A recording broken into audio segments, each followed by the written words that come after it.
Hey, what's up, everybody? I'm here to give you guys another one of my Marquee matches reviews, and this was hosted yet again by Charlie Caruso. And in this one, I'm going to be reviewing a match from WWE Survivor Series 2011. It was marketed as Never Before, Never Again. The Awesome Truth teaming up to face John Cena and The Rock. Um, Obviously, this was a big deal because this was going to be the first time that Rock wrestled since WrestleMania 20 in 2004. So he hadn't wrestled, and this was 2011. He hadn't wrestled a match, and I think, if I'm not mistaken, 7 years.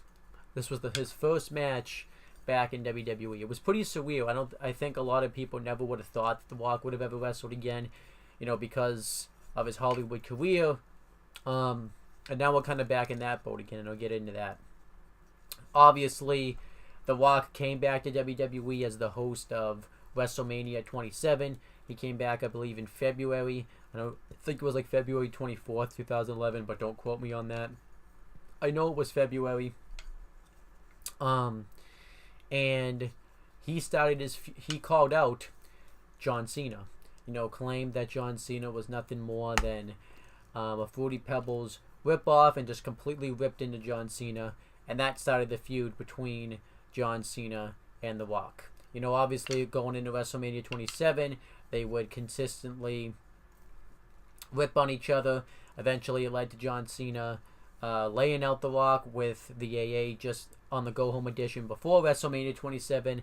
And at WrestleMania 27, The Rock would cost John Cena a WWE Championship match against The Miz in the main event of WrestleMania.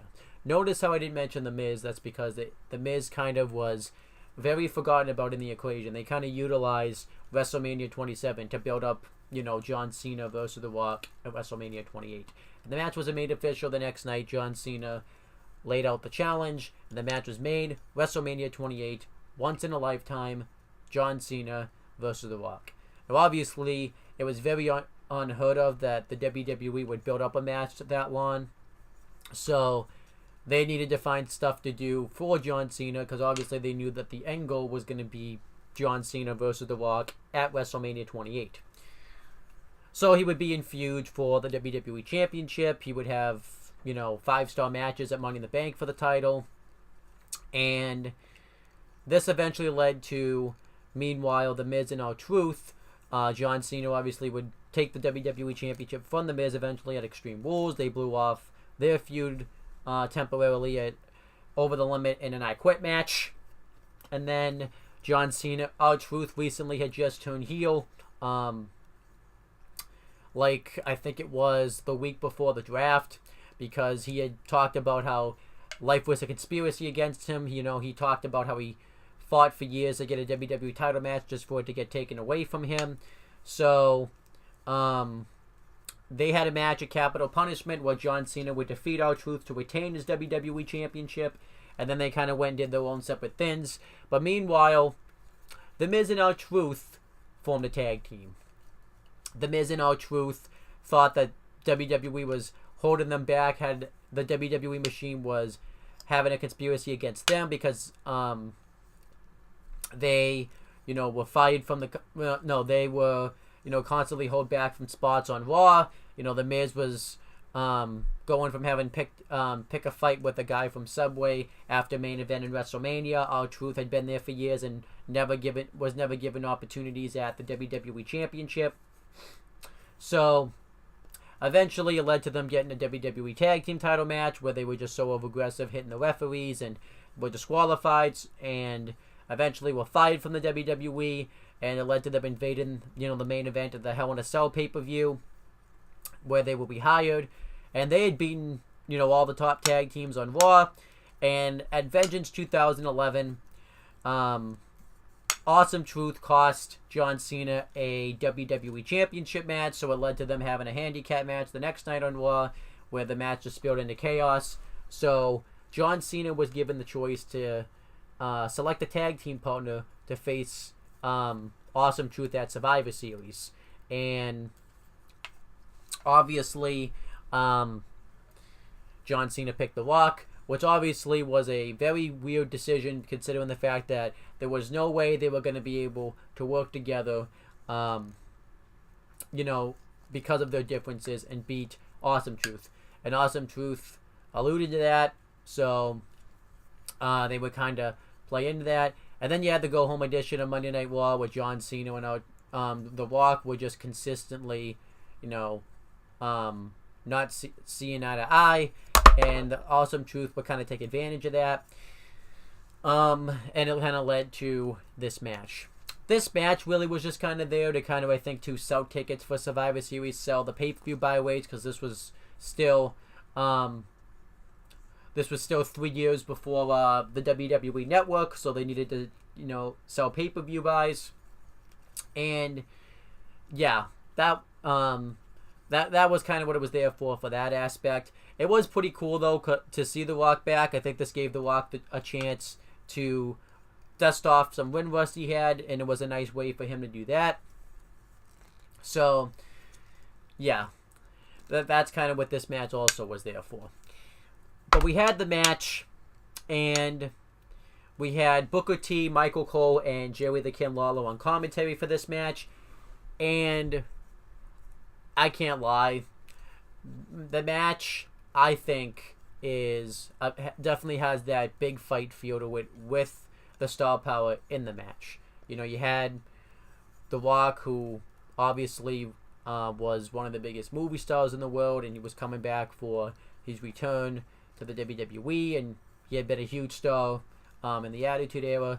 He was returning on the same pay-per-view in 1996 where he made his debut in the WWE. And you had, meanwhile, also John Cena, who obviously was a big star himself. He was he main evented multiple WrestleManias. He was, at this point, I think an 11-time WWE champion, and he was a pretty big deal. You had The Miz also, who was obviously, who had just main evented that year's WrestleMania, and was a former 2-time United States champion, Money in the Bank winner, and also former WWE champion. And R-Truth was just kind of there.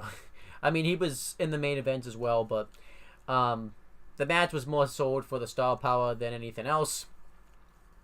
And you watch the match, and I mean, the match I still think is what you would expect from a tag team match. They did play off, that they couldn't work together very well, where, The Rock started the match, and he looked really good, I thought, for someone that hadn't wrestled for a while. I thought The Rock looked like he was in great shape. He hit some really awesome hip tosses and arm drags and stuff right onto Awesome Truth.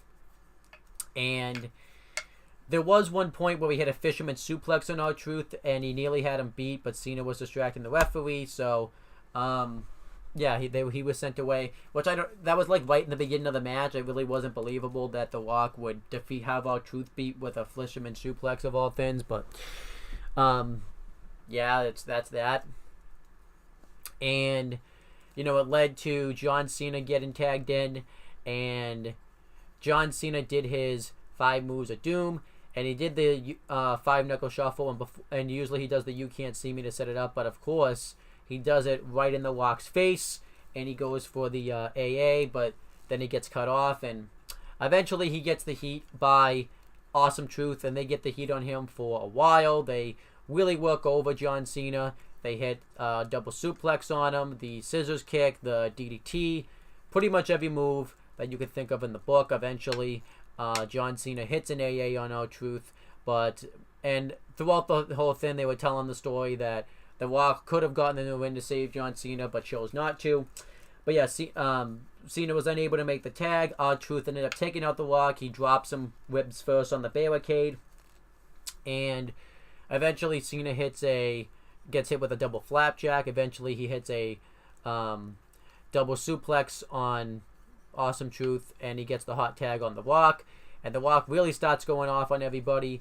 He hits his typical Rock moves, the DDT, the spine buster. He hits a rock bottom on R-Truth. He gets the sharpshooter on The Miz, which still looks pretty good, but R-Truth broke it up with the pay dirt, or the Little Jimmy, as they were calling it, and Cena tackles Truth out of the ring, and eventually Miz starts talking trash to The Rock and beating him up, and The Miz hits a spine buster into the People's Elbow for the win, and afterwards, The Rock and John Cena continuously have a face-off with each other, and the crowd, the crowd makes this match as well, because they were chanting very against John Cena, things like Fruity Pebbles and stuff like that, and obviously they were chanting Rocky and stuff, because they were happy to see The Rock back, and anytime Cena was in the match, they booed, anytime The Rock was in the match, they cheered, which was kind of weird, because they wanted Cena to take the fall in the match, but by doing that, Rock would have lost. It was really weird. So, afterwards, they both pose to the crowd, but obviously everyone's more in favor of The Rock. So eventually what happens is, after The Rock pretty much won it, when Cena goes to leave, The Rock lays him out with a rock bottom, and the show goes off the air pretty much. I think, if you would ask me, this was a complete missed opportunity to finally strike and turn John Cena heel. You could have had him, still do all this stuff, and eventually lay out The Rock and beat the crap out of him. If there was ever an opportune time to turn John Cena heel, it was during this feud with The Rock. I think they've missed the boat on that, and because they missed the boat, now they can never really turn Cena heel, because he's pretty much part-timer now. So that's very disappointing. And yeah. If you were to rate this match, if you're going to rate this match in an in-ring standpoint, you probably wouldn't rate it very good, but I still think it's a quality in-ring match. But with the big fight feel that it had to it, with the star power, I'm going to give this match 3.25 stars. It's not a great, really good match, but I think it's a big fight feel, and I'm going to give it 3.25. I'm going to be generous, and that's as high I'm going to go. One thing to definitely remind you, though, is how annoying Booker T's commentary was, but also how annoying Michael Cole's commentary was when he was a heel. He wasn't as annoying in this match, because I think he was in favor of The Rock and stuff, but there was some things, like when Michael Cole was a heel, it was definitely annoying. So, yeah. Remind you how kind of gracious I am today that Michael Cole's back to being a face. And I think he hasn't recovered from that. Like, people still kind of give Michael Cole flack, and I think it's because of his heel turn. I mean, there's still other moments that he has, but that's that. So where did this go? Unfortunately, I don't think this did any favors for Awesome Truth, because I think what ended up happening, well, obviously, R-Truth was suspended the next night, I believe.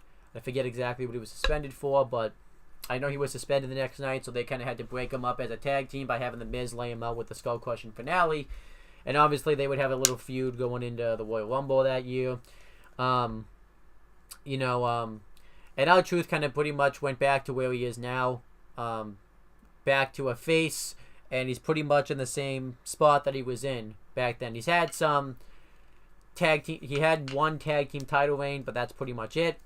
The Miz pretty much went on to become the mid-carder, which pretty much is what I think kind of necessary at the time, because I don't know if The Miz really was ready to be in the main event scene at the time. I think if you would ask me, The Miz now probably is more deserving to be in the main event scene than he was back then. But he would go on to have some Intercontinental Championship reigns and tag team title reigns, and blowing up the world with his mic promos and stuff like that. So The Miz, I think, is in a pretty good spot. He's still in the company today. He's in, the talk shows. He's in the Marine movies and stuff. So I think The Miz is in a pretty damn good position. I don't think he's going anywhere. R-Truth is still there too, which is kind of surprising. He's going to be number 30 in the Royal Rumble this year, and he won Mixed Match Challenge. Obviously, though, the big question is, and I guess I'll mention, Booker T would be on commentary until 2012 when he became the SmackDown GM, and then after that ended in 2013, he did the panels, and then he went back to on commentary for Raw for a short stint in 2017 and 18, and then obviously was just recently sent back to the panels. And then Michael Cole was still the play-by-play guy in WWE. He's like the main one. He would become the main one until about 2016, and then was just mainly as the main play-by-play commentary guy for Raw. And Jerry the King Lawler would stay on commentary until 2016 when he would just mainly do SmackDown, and then obviously eventually just was kind of just does it part time now. He's going to be commentating the Royal Rumble match with Michael Cole this year, and as for where John Cena and The Rock went, they would go on to have the big match at WrestleMania, which I think is still a pretty damn good match. And The Rock would beat John Cena at WrestleMania. And then obviously it led to another year-long storyline where John Cena would have the terrible year where he got the divorce and would lose championship matches and stuff and lose big matches. And this would be his redemption story. He would win the Royal Rumble in 2013 and then get a rematch with The Rock because The Rock would go on to win the WWE Championship, and John Cena would beat The Rock for the WWE Championship in The Rock's last full match since he's been back. I almost said his last match, but I forgot about his match at WrestleMania 32 where they did something there where John Cena came out and saved The Rock. So, and obviously John Cena is pretty much still in about the same spot. He's a 16-time world champion. He elevated the United States title for a while. The Rock is now the number one highest paid actor in Hollywood, and he's been in a lot of movies since then. And obviously, I think everybody wants to see The Rock come back and do a match, and a real match, not like the match he did at WrestleMania 32, which I'm in favor of. You hear reports that The Rock wants to come back to do a match, and there was reports this year that he was possibly going to be in the Royal Rumble match this year. But obviously it's, his agents and stuff, and Hollywood just don't want to put him out there because he was hurt last time, and that would mess up his Hollywood career. So that kind of sucks. I kind of wish that we could get a Rock appearance. He's made appearances at WrestleMania. I believe the last appearance The Rock made was at WrestleMania 32. I don't think he's made an appearance since then. So that largely sucks. Obviously now John Cena pretty much is doing the same thing as The Rock, except at kind of a lesser degree at the moment, just because he's still kind of getting his name out there in Hollywood.